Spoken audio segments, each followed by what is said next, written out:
the bedrock where the richest gold should be. You know what I mean? That's the first goldway out of Raleigh Valley, and we know there's more down there.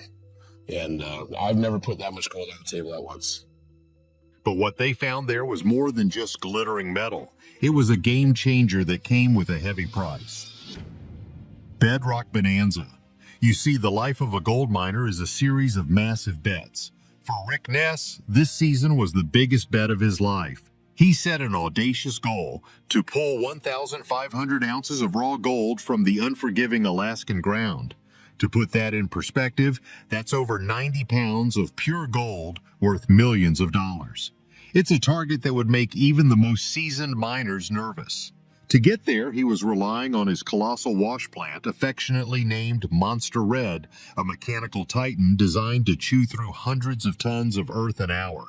The crew was working in a promising spot known as Raleigh Valley, a place with a reputation for hiding rich deposits of gold.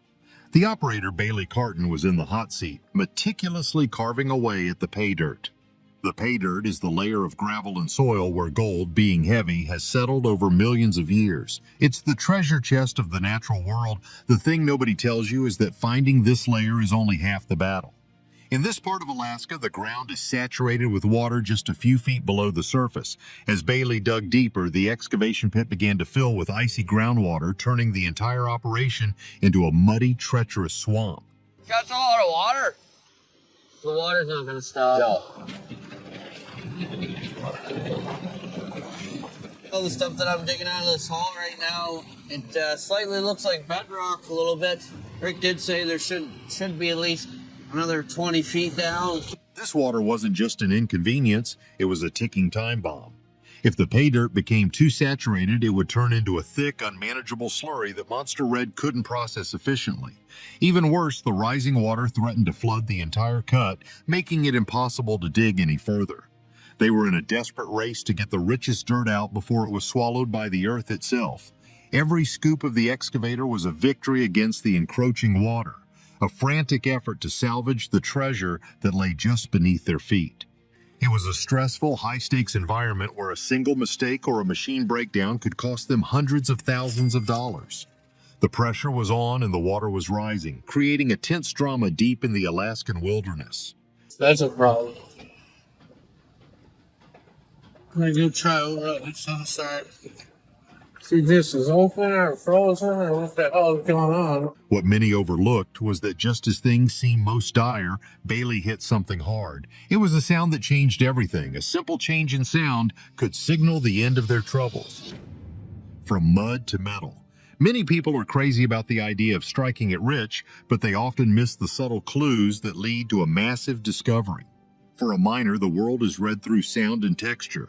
As Bailey's excavator bucket scraped the bottom of the pit, the sound changed from the soft grind of digging through gravel to a hard, grating scrape. This was the sound they had been waiting for. It was the sound of metal on rock. They had hit bedrock. Yeah, I'm right down the very bottom of Raleigh Valley right now, and right near the sump hole, and it looks like it's all bedrock now. Can you come? Take a look and figure out what to do next here. In the world of placer mining, bedrock is the holy grail. Gold is incredibly dense, about 19 times heavier than water. Over millennia, as glaciers melt and rivers flow, gold particles get washed downstream. Because of their weight, they sink until they hit an impenetrable layer, usually the solid bedrock at the bottom of a valley. The richest pay dirt, the stuff that holds the biggest nuggets and the highest concentration of gold, is almost always found sitting directly on top of this bedrock. To put it mildly, this was a monumental turning point. The crew knew they were no longer just digging and promising ground, they were at the doorstep of the motherlode. The energy on the site shifted instantly from tense desperation to electric excitement. Rick rushed over to inspect the find. What he saw confirmed their hopes. The bedrock was not smooth, it was full of cracks and crevices. These little fissures are perfect traps for gold, holding on to flakes and nuggets for centuries. It was a geological jackpot, but not all things are what they seem. Hitting bedrock also meant the water problem was about to get much worse. We're the first human beings to be at this level ever. Now that is pretty cool, though. The solid rock floor prevented the groundwater from seeping further down, causing it to pool and rise even faster.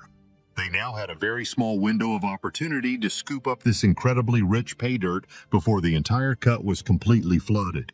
The stakes had been raised even higher. They were sitting on a fortune, but it was a fortune that could be snatched away at any moment. The race against time had just entered its final, most critical lap. The treasure was in sight, but getting it out was another story. Rivers of gold. The thing nobody tells you about gold mining is the sheer back-breaking labor that goes into the cleanup. After hours of frantic digging and processing tons of pay dirt through Monster Red, the real work began. The wash plant uses water and gravity to separate the heavy gold from the lighter sand and gravel. The final product is a super concentrated black sand, which is then taken to the gold room for the final separation. I'm honestly really excited to see, when we finally clean out Monster Red and see what the in those mats. I feel like it's gonna look really good. This is where the magic happens. Rick, along with his mine manager Jason and gold recovery specialist Heather Folster, gathered for the moment of truth. The mood was a mixture of hope and anxiety. They had worked tirelessly, battled the elements, and gambled on this patch of ground. Now they would find out if it had all paid off. Heather began the meticulous process of panning the concentrates. As she swirled the black sand in the pan, the first glimmers of yellow appeared. Then more. Soon the bottom of the pan was coated in a thick layer of golden flakes. But there was something else, something that made everyone gasp. Nestled among the fine gold were nuggets, some of the biggest they had ever found on this claim. These weren't just specks, they were solid, chunky pieces of gold, some as big as a thumbnail. The sight of these nuggets confirmed that hitting bedrock had been the key. This was the old, heavy gold that had been sitting there for eons. After the final separation, the gold was dried and poured into a weighing pan. The digital scale flickered as the numbers climbed, finally settling on a jaw-dropping figure, 315.71 ounces. In one single cleanup, they had secured a haul worth over $750,000. It was one of the most successful gold weighs in the crew's history, a testament to their hard work and Rick's risky strategy. That's the first gold weigh out of Raleigh Valley, and we know there's more down there. And I've never put that much gold on the table at once. Their season goal of 1,500 ounces suddenly seemed not just possible, but probable. But as the celebration unfolded, a bigger question remained unanswered. A leader's burden. Many people are crazy about the final number, the weight, the dollar amount. It's the shiny payoff, the moment that makes it all seem worthwhile. But what many overlooked is the immense personal and financial gamble that leads to a moment like that. For Rick Ness, this wasn't just a job, it was a personal crusade. He had invested everything he had and then some into this operation. The thing is, before they even find their first flake of gold, miners are often hundreds of thousands, if not millions of dollars in the hole. Let's just talk about the fuel. A colossal wash plant like Monster Red, along with the fleet of excavators and rock trucks that feed it, has an insatiable appetite for diesel. We're talking about a burn rate of hundreds of gallons every single hour. The fuel bill alone can easily top $10,000 a day. That's like setting a pile of cash on fire every morning before you even know if you'll find a single speck of gold. Then there's the payroll for his crew, a team of specialists who have left their families behind to work in the remote wilderness. Add in the constant need for maintenance on the multi-million-dollar machinery, where a single blown hydraulic hose can shut down the entire operation and cost a fortune in lost time and repairs. This immense financial pressure creates a stressful environment where every decision is absolutely critical.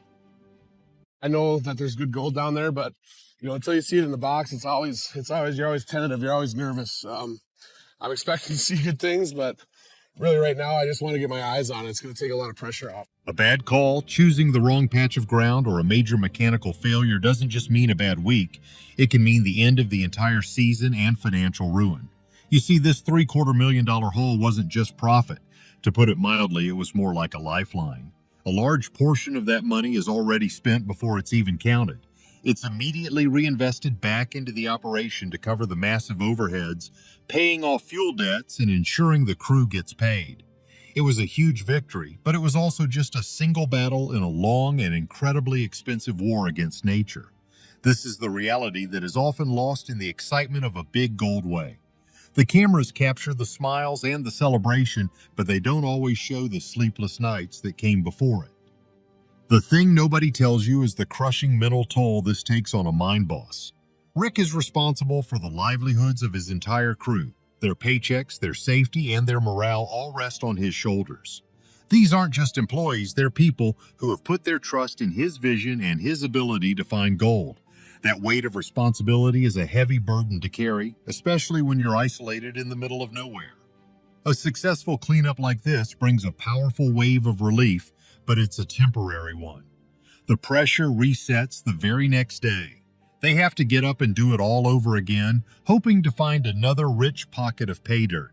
We've got a lot planned for this season, but my number one priority above all else is getting to the bottom of the rally. We're just about there. We're finally finding the rim. It's a relentless, unforgiving cycle of risk and reward that defines the life of a modern-day gold prospector. This single success was a monumental achievement, but it was built on a foundation of high-stakes decisions and the courage to gamble it all. So, is it truly possible for anyone to just strike it rich overnight? Overnight. Success, a fallacy. When we see a headline like this, Rick Ness mines $250,000 in one haul, it's easy to get caught up in the fantasy. We think about what it would be like to find that kind of treasure. For the average person watching, it might seem like he just stumbled upon a lucky spot, that this kind of success can happen overnight. But is that really the truth? Are we missing a key detail here? The thing is, what we witnessed wasn't a lottery win. It was the result of years of experience, immense geological knowledge, and an unwavering belief in a calculated plan. Rick didn't just show up with a shovel and hope for the best. He has spent years learning how to read the land, understanding the flow of ancient rivers, and investing in the right equipment and the right people. This massive haul wasn't an isolated event. It was the culmination of countless failures, near misses, and smaller successes that taught him where and how to look. It's a story of persistence. What we don't see on camera are the years of struggle under Parker Schnabel, the seasons where he found very little on his own, and the moments of doubt that would have made most people quit. But then you have to wonder, is there something more going on? Some people whisper that Rick didn't just find a good patch of ground, they believe he might have stumbled onto a legendary mother lode. This is the stuff of Yukon folklore, a single concentrated source of gold that has been feeding the surrounding creeks and valleys for millions of years. I'm very excited when I see right there. I've been waiting to see bedrock in this hole. We got it right here. Could it be that his haul wasn't just a lucky cleanup, but the first clue to a much larger, undiscovered treasure that prospectors have sought for over a century? What many have overlooked is the possibility of secret knowledge. You see, the old-timers in the Klondike passed down stories and hand-drawn maps of rich ground that were never officially recorded. There's a wild theory that Rick may have gotten his hands on one of these forgotten maps, or perhaps he has a unique geological survey that gives him an edge nobody else has. It would explain his confidence in ground that others might have passed over. Maybe his success isn't just about reading the land, but about reading a history that has been lost to time. To put it mildly, the idea of overnight success in gold mining is a myth. It's a tough, grueling business that demands an incredible amount of sacrifice. So, whether Rick's success is the result of finding a mythical mother lode, using a secret map, or just relentless effort, it's also a powerful reminder that true fortune isn't just found, it's earned. The gold is just the final glittering reward for a long, arduous, and perhaps much more mysterious journey than we'll ever know. So what do you think? Is the promise of gold worth the incredible risks and sacrifices? Let us know your thoughts in the comments below. When you guys that haven't prospected much come across one of these, they're like a donut on the ground. This one's in a paddock somewhere. They're an old puddler, and out the paddock it doesn't look like there's been any disturbance. You just got to look for little clues. So I love paddlers, and even if they're in private ground and the farmer says that I can go for it,